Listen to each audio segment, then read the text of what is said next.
Good morning. Good morning. Good morning. And all you folks in Zoom world.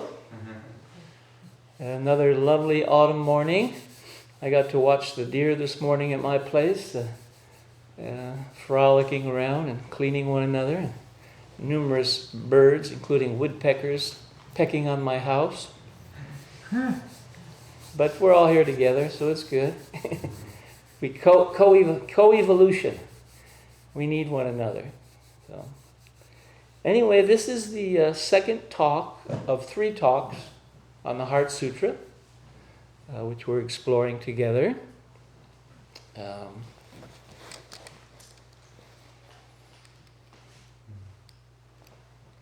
And some of you weren't here last week or in Zoom world, so the Heart Sutra is the shortest sutra of the Mahayana sutras.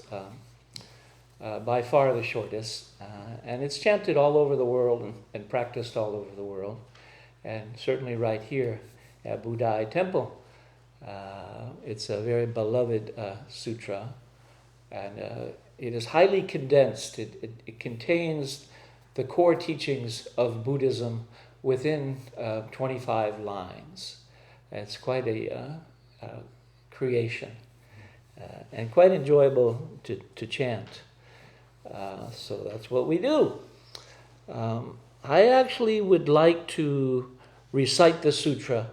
If you have the sutra book, it's on page 4, and I'd like to do that again. Heart of Great Perfect Wisdom Sutra. Let's do it together, please. Avalo Kiteshvara Bodhisattva, when deeply practicing Prajna Paramita, clearly saw that all 5 aggregates are empty and thus relieved all suffering. Shariputra,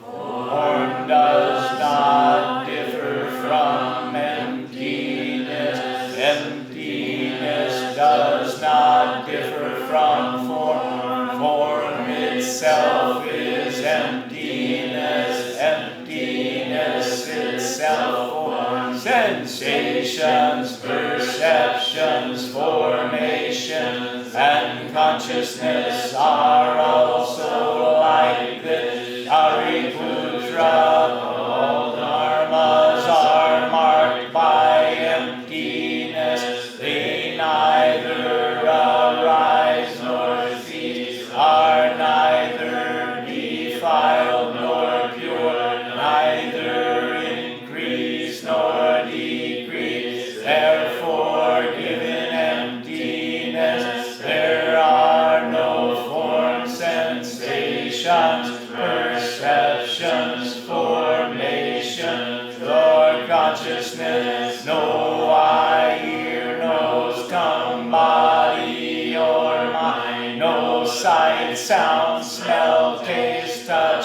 or objects of mind. No realm of sight, and so forth down to no realm of mind consciousness. There is neither ignorance nor extinction of ignorance, and so forth down to neither old age and death nor extinction of old age and death, no suffering, no cause, no cessation, no path, no knowledge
comparable mantra which removes all suffering and is true, not false. Therefore we proclaim the Prajna Paramita mantra, the mantra that says Gate, Gate, Paragate, Parasamgate, Bodhisattva.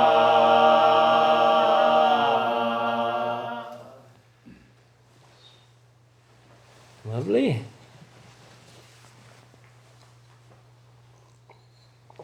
Well, I encourage you to often chant that sutra.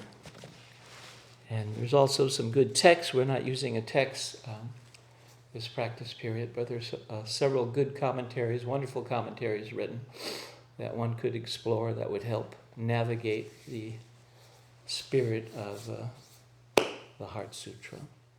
So the sutra starts off with Avalokiteshvara, who's a beloved being in the pantheon of Buddhist deities, and doesn't really occur that many times in sutras.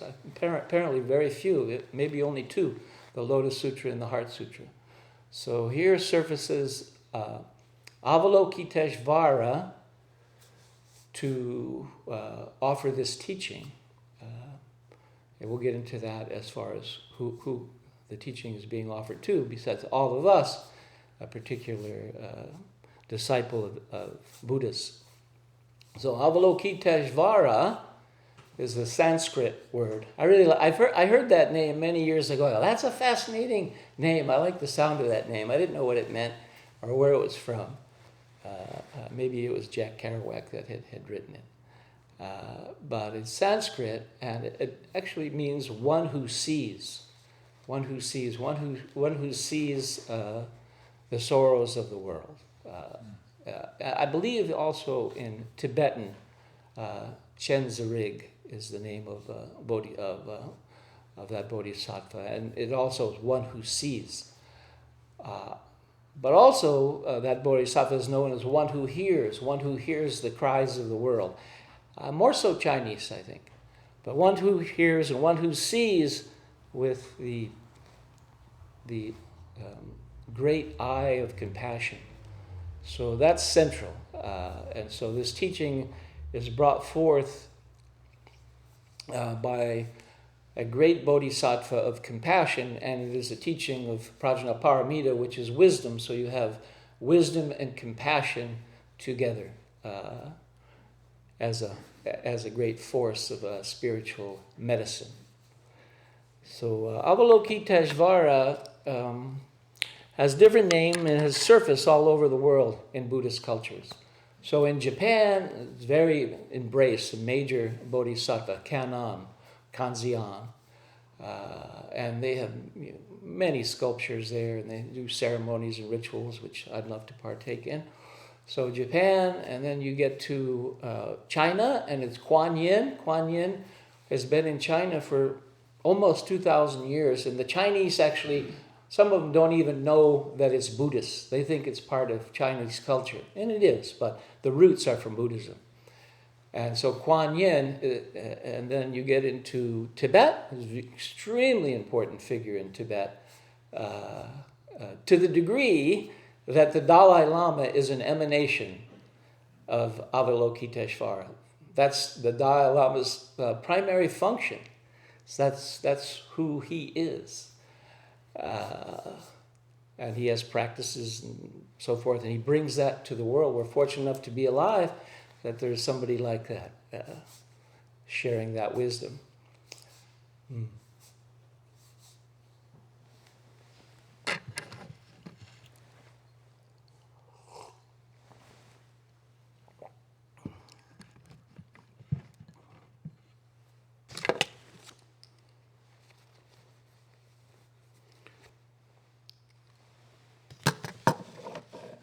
So this teaching,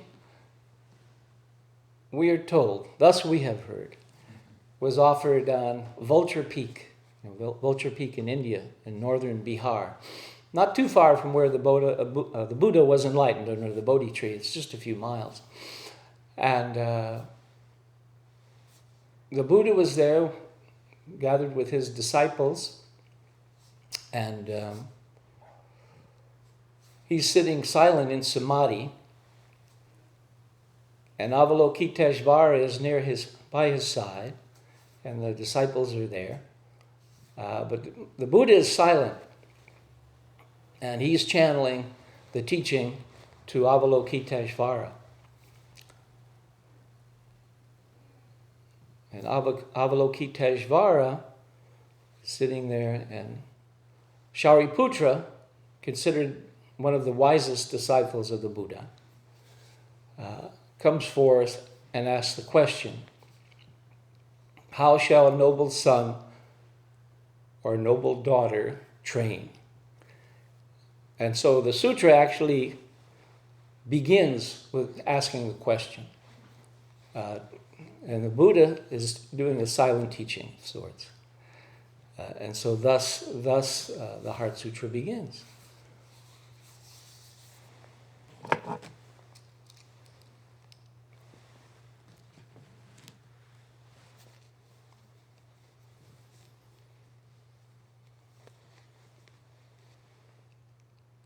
There are numerous sculptures. In Mahayana Buddhism, art is celebrated, and it's a part of, in many religions, certainly in Mahayana Buddhism, there's sculptures, paintings, caves that explore and celebrate all facets of Buddhism. So we're very fortunate to have that throughout the world, including in this temple. And at the entryway out here, there's a sculpture of Avalokiteshvara. There's a metal sculpture.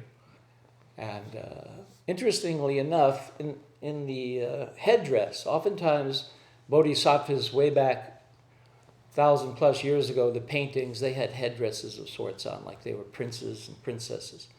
And in the headdress is Amitabha Buddha sitting up there. And I go, what's that strange little figure up there in the headdress? Amitabha Buddha is the celestial Buddha of infinite light. And interestingly enough, that Avalokiteshvara is actually, Amitabha Buddha is the head of Avalokiteshvara's order. I go, whoa, how could that be? And so, this is a great Buddha of celestial light, and Avalokiteshvara is a representative of sorts of that energy and channeling that energy. So Bodhisattva, as we all know, that's an extremely important part of our practice and such an interesting phenomena in the world. And I thought, wouldn't it be interesting if the Secretary of State of the United States, channel that energy, they would be a bodhisattva of compassion. And maybe they will, I suspect, sooner than later. But a bodhisattva is so important in Mahayana. They are enlightened beings. They're not Buddhas. And they choose to stay. Their practice is to be in the world and to serve the spiritual well-being of humanity. That's a bodhisattva. A great bodhisattva of compassion and wisdom. And they embody bodhicitta, giving rise to the mind of enlightenment and serving the well-being of others. And we all practice that, give rise to the spirit of bodhicitta. So that's a bodhisattva, and that's our practice. So if things are difficult, all the better, because that's where they practice.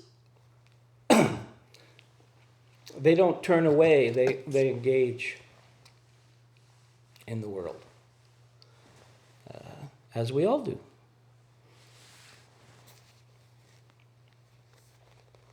And in Tibet, I have some friends that are Tibetan Buddhists that live in Eugene. And part of their practice is they chant Om Mani Padme Om Mani Padme Hum, jewel in the lotus, jewel in the lotus. And for all of you that were here last week, this reproduction of a painting is Padmapani, bearer of the lotus. It's from a cave in India, Ajanta caves, up to 2,000 plus years old. And so the lotus is very important. That's a symbol, as we all know, of a spiritual awakening. I had the good fortune to be walking through the ruins of a Buddhist site in Thailand, and it was early morning, and there was a pond there, and the sun was just coming up, quite warm, and there was a lotus there, and it was opening like pretty quick. It's like, whoa! And you can see how the cultures have been so inspired. The blossom is really quite remarkable. I've never seen a lotus, and it was opening there early in the morning. And in the evening, it closes back down. So, nice. Yeah. Jewel in the lotus. So we have Avalokiteshvara teaching the medicine of this sutra. The great bodhisattva. And we all practice the paramitas. The 6 paramitas are what inform a bodhisattva's practice. And we recite them here, we cultivate them here, and throughout the Buddhist world. The perfections, although we know that's a funny word, perfection. We're not trying to be perfect. More so, we are engaging and opening up the medicine of these teachings. So the 6 paramitas: generosity, ethics, forbearance or patience, and I watch myself and say, okay, be more patient.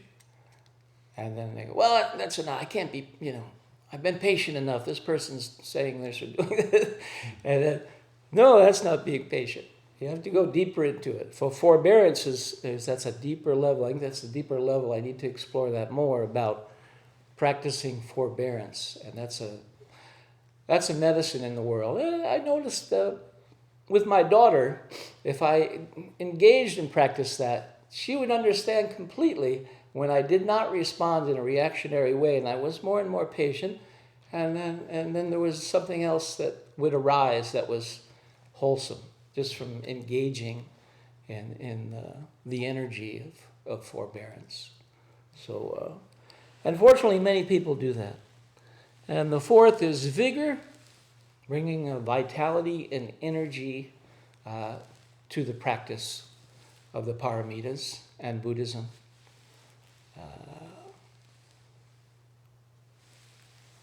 Meditation, zazen, and then wisdom.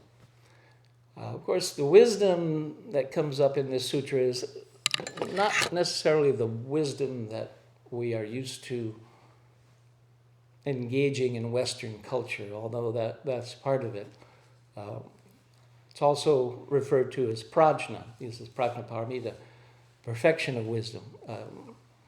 And so the spirit of this sutra is about prajna. That's part of it. The energy permeates this sutra is prajna, prajna, prajna, prajna paramita, the perfection of wisdom. So that's part of our work as Buddhists, is to engage and unfold the spirit of prajna.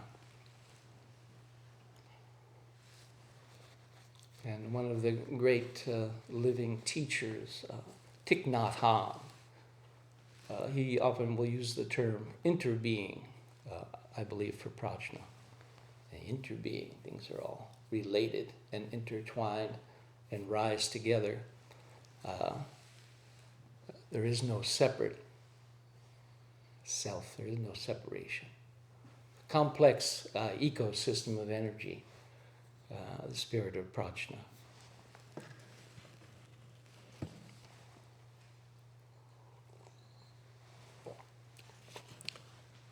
However, it's easy to drift from that. Our minds and our egos, an aspect of them, create a bit of separateness and little walls and so forth. And all. These are the defilements or delusions of the human mind. And underlying that, and what we engage in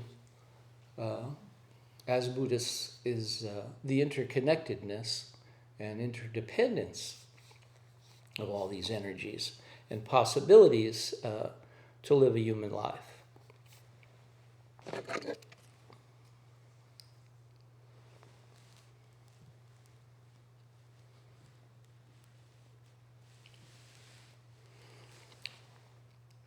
So the paramitas are really, that's something that we should invoke daily.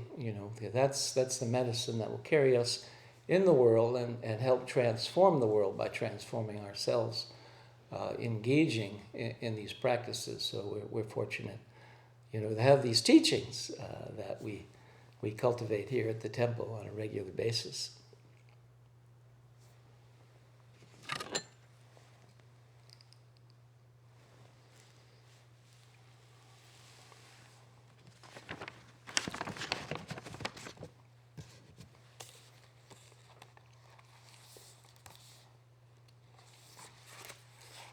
They have a poem here by Alice Walker.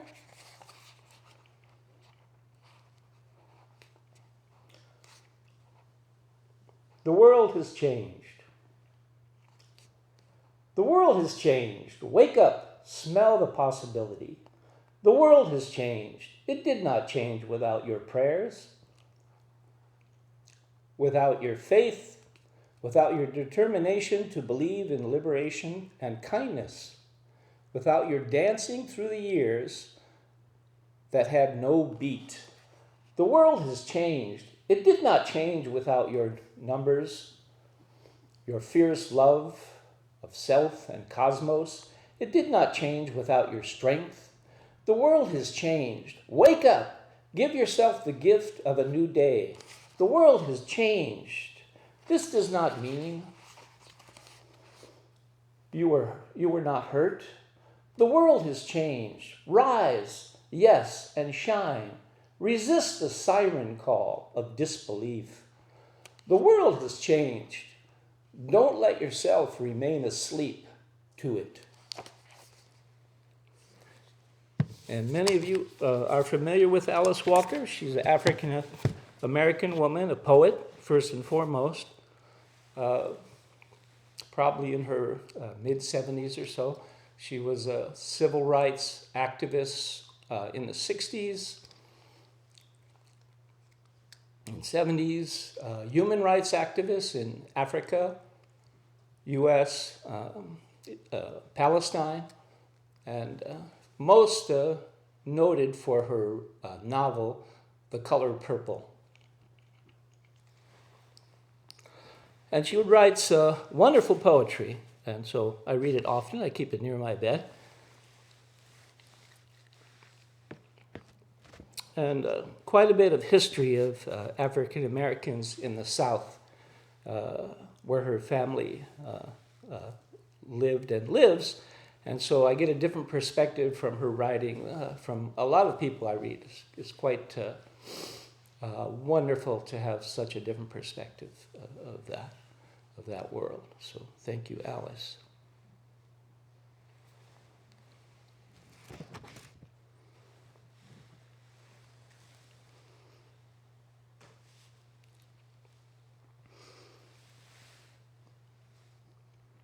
Avalokiteshvara Bodhisattva, when deeply practicing Prajnaparamita, clearly saw that all 5 aggregates are empty and thus relieved all suffering. So thus is the beginning of the Heart Sutra. So Avalokiteshvara clearly saw that all 5 aggregates, the skandhas, the 5 aggregates, formation, sensation, perception, volition, and consciousness, And these aggregate skandhas are what a human being is composed of. And this is a considerable point within this sutra, are the skandhas. And what it is that we're composed of, or we are and we believe to be the skandhas, all the sense realms, the consciousness, and so forth. So this is how the teaching begins to Shariputra. But Avalokiteshvara claims that they're empty. And we all know that word emptiness here. We use that word. It's an odd word in ways relative to our culture. When we believe something is empty, it has no relationship really with what this sutra is teaching. But it works. It's the word we have. It's the translation we have, emptiness. And so we work with it. I foresee at some point language is very dynamic, and that word potentially will change into something else. But we work with it now, and that's fine. So emptiness, or Thich Nhat Hanh would say interbeing, or shunyata. That's an interesting word, shunyata. So thus unfolds the Heart Sutra with this teaching about what it is that we are as human beings, or we believe we are, encased in this body and this consciousness, and yet it's all empty. So the Heart Sutra, from that point, delves into the world of what that possibly could be, and instructing Shariputra. I believe Shariputra was renowned as quite a wise person, but also he was involved with the Sarvastravadins, I think a group in the northern India, and they were really into analyzing what it is that a human being is. Now, certain Buddhist cultures, they're really analytical, and they analyze and deconstruct. We don't in Zen do that very much. So there's different ways to approach, what is consciousness. And so Avalokiteshvara, is instructing Shariputra, who's learned in another way about analyzing, and he's, like a jnana yogi. He's very knowledgeable. But the world of prajna is not about that. That's part of it, but he's going to dive deeper and unfold what the Buddha has taught.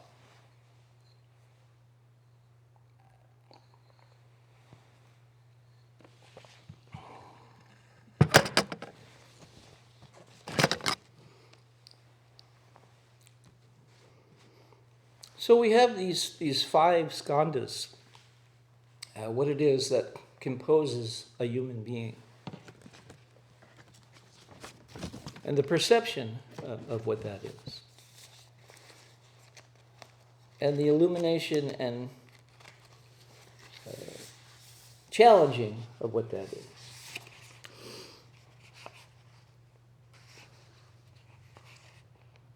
A poem by Gary Snyder.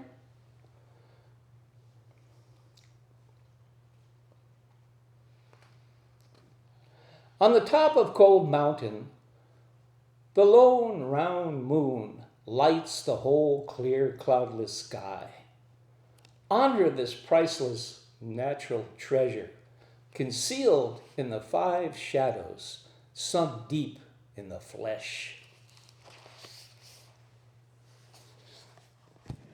That's a poem by Han Chan. This is a Chan, Zen poet of 7th, 8th century China, from a collection called Cold Mountain Poems, translated from the Chinese by Gary Snyder.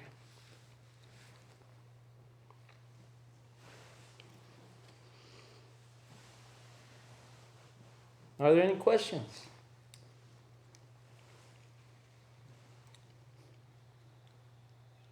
Come on now. We know they're out there.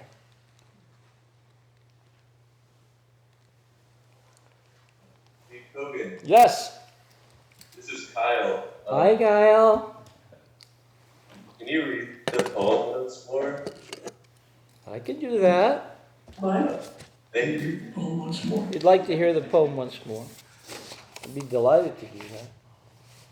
On the top of Cold Mountain, the lone round moon lights the whole clear cloudless sky. Honor this priceless natural treasure, concealed in 5 shadows, sunk deep in the flesh. Something going on there.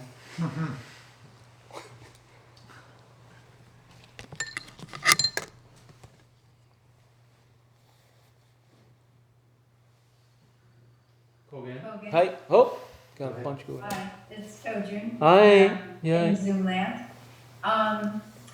As I read the Heart Sutra and think about the word emptiness, and it's always kind of felt like it should be closer, in our language at least, to fullness, to the fullness, the luminosity of fullness, or something like that. Because I guess it's a language thing, but emptiness. Yeah. You know. Yeah. That's interesting. Thank you. It's a good point. Yeah, I don't know, it's something to explore. It's what we have, but I appreciate that feedback. So there's an example of other possibilities. Well, it was nice to hear you say that maybe the language would evolve to capture a word that's a little closer to, I don't know, I do like interbeing, though. Yeah. Yeah. Actually, the way that happens is that we start doing it right now. Yeah. I mean, I don't know if it can be conscious. I mean, things arise organically. Yeah. And they're arising now organically as you say that. But, anyway, yeah, it's interesting. Kogen, Hi. you had really great language that I appreciated. What was it? A vibrant, energetic. Oh, it's like something about an energetic ecosystem. And I think it could be really easy to pitch towards, like, when I hear ecosystems, sometimes like out there, I think of the natural world. But it seems like all these teachings are pointing towards not so much difference between the energetic ecosystem out there being different from the ecosystem in here, and that there's a kind of unity between that. And you talked about how we are often asleep to that ecosystem. What are ways when you're just walking around in the world, when you find yourself asleep to that, and how are you turning towards that and incorporating it and turning that into your being in just kind of a daily way? Yeah, good, thank you. Yeah. I think particularly, now in industrial society, we are estranged from nature. We're in it, we're part of it, we are it, but we are estranged from it. And that's something that I've been considering for most of my adult life. Like, this is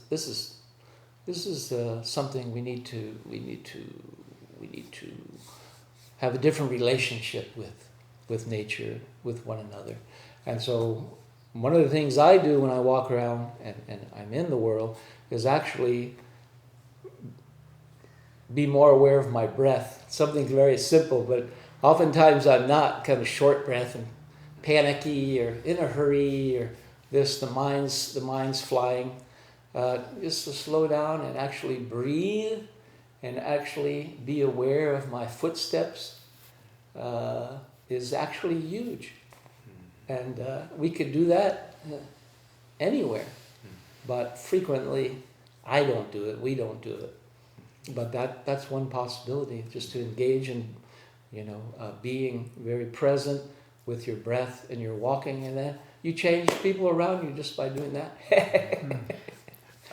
I hiked the Butte this weekend, and then I also walked to Hideaway after that. Oh. And along that long Amazon kind of parkway, I think there are the Rexius trails there. And I found in the woods, in the trees there, something felt very naturally alive. And then when I was walking out on that trail, something like viscerally kind of died in me.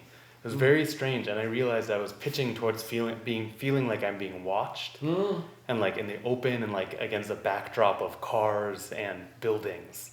Whereas in the trees, I felt like kind of natural aliveness, and I was able to stop, breathe, and like imagine us all being held together, and something really shifted. Yeah. Oh, interesting. When you- Yeah. Sure. Similar Yeah. experience. Thank you. Yeah. Mm-hmm. Somebody have a question now? No?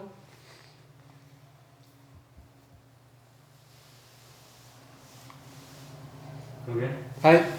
What was the opening to the sutra you said before that Shariputra asked the question? I hadn't heard that before. What was the opening? Yes. When when they were on Vulture Peak? Yeah, you said that Shariputra approached and asked the question. It was. Yeah, that's right. That's really how the sutra begins, Hmm. is with a question by Shariputra. Okay, so if you look at the longer version, the Dalai Lama has a book out on the Heart Sutra with his translator. And it's the longer version of the Heart Sutra. And it begins that way.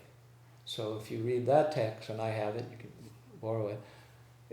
There's a longer beginning and there's a longer ending. We recite the core. I just find it interesting because when I read the sutra, it doesn't read to me as like a manual for practice. It's almost reading as like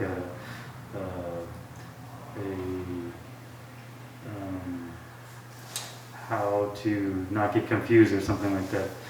I was reading, was it Red Pines?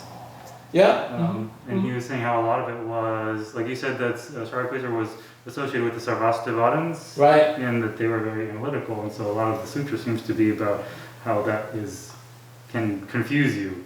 Yeah. And so like each of the lines that was, he points out a lot of them were specifically pointing out a lot of the teachings of the Sarvastivadins can lead to dead ends, and like these are kind of like saying no, and form is emptiness, and just form like all of these things, these teachings, they're all like they're kind of like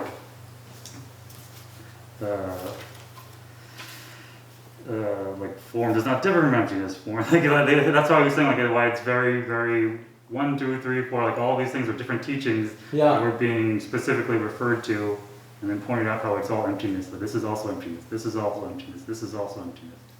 Yeah, right. It's a dialectic. It's one interpretation. It's a dialectic. So he's engaging Shariputra, and Shariputra has all this knowledge and information, and then Avalokiteshvara is addressing that in the light of the wisdom of Prajna. It seems like to me like Shariputra's like, well, is this it? And then she's saying that's also emptiness. And he says, well, is this it? And then that's also emptiness. And then is this it? And that's also emptiness. Yeah. So it's a big teaching. Yeah, big teaching. Very important. Thank you. Kogen, Hi. can you say more about how Avalokiteshvara, seeing that all 5 aggregates are empty, relieves all suffering? How does seeing that all the aggregates are empty relieve suffering? You would ask that. Yeah. Well, that's an important question that we all need to be asking, because that's how the sutra starts. Right. And one of the things that touched me when I first heard the Heart Sutra sitting in this hall was that suffering could be relieved. And I go, oh, how could that possibly be? And also that there is no fear, right? The two things in the sutra that, everyone suffers to greater or lesser degrees. As humans, we suffer. And we're fearful. And so the sutra addresses that. And I go, whoa, it's quite interesting. I would like to know how that all works and engage in that. And so as the sutra proceeds, Avalokiteshvara unfolds with this teaching how that's possible. And so I don't have a simple answer, and also I'm a little fledgling Buddhist bird that just fell out of the nest. And, I'm kind of flopping around, that kind of thing. But the sutra unfolds, and I say stick with it and keep asking the question, because it's central and it's important. And there's medicine within the sutra and the practice of it will answer that. And so I say we can just all do that together. I need to work out. Yeah, exactly. So we all do it as a Sangha. I think that, Thich Nhat Hanh's teachings help me because he talks about interconnectedness. And so seeing that, or remembering, and I'd like to feel it more too, but remembering that we're all connected, and we're connected with everything, that we're not alone, we're not separate, even though we have an agency, an individual agency. But I just feel like I'm missing something. Yeah, no, as we all are, we're working on that, but we'll keep working with that, and hopefully we can answer a little bit more of that as we unfold the wisdom of the sutra.